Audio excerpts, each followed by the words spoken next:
మన గురించి ఎవరైనా ఆలోచిస్తే బాగుంటుంది అని మీకు ఎప్పుడైనా అనిపించిందా? నాకైతే నా గురించి ఆలోచించే వాళ్ళు చాలామంది ఉన్నారు.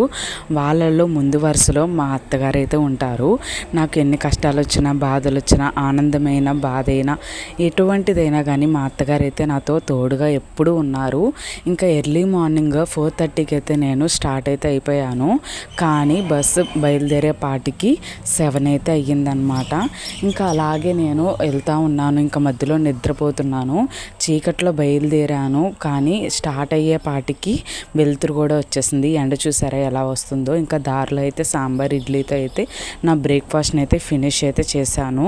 ఇంకా ఫ్రంట్ అయితే కూర్చున్నాను. నేను సోలో సీట్లో అయితే కూర్చున్నాను. కానీ అక్కడ బాగా ఎండ కొడుతుందని డ్రైవర్ అంకుల్ ఎదురుకొచ్చి కూర్చోమన్నారు. నన్నే ఎందుకు కూర్చోమన్నారంటే అంకుల్ నాకు తెలిసిన ఆయన అనమాట. అందుకని చెప్పి మాటలు చెప్పుకుంటూ అయితే ఇంటికైతే వచ్చేసాను. ఇంకా ఇంటికి వచ్చేపాటికి 1 అయితే అయింది ఆఫ్టర్నూన్. అంత ఎండలో వచ్చిన తర్వాత మా అత్తగారు అయితే వేడి వేడి అన్నం అయితే వండి పెట్టారు. చక్కగా తినేసి కాసేపు రెస్ట్ అయితే తీసుకున్నాను. ఇది ఈరోజు వీడియో. నచ్చితే లైక్ చేయండి, షేర్ చేయండి. బాయ్.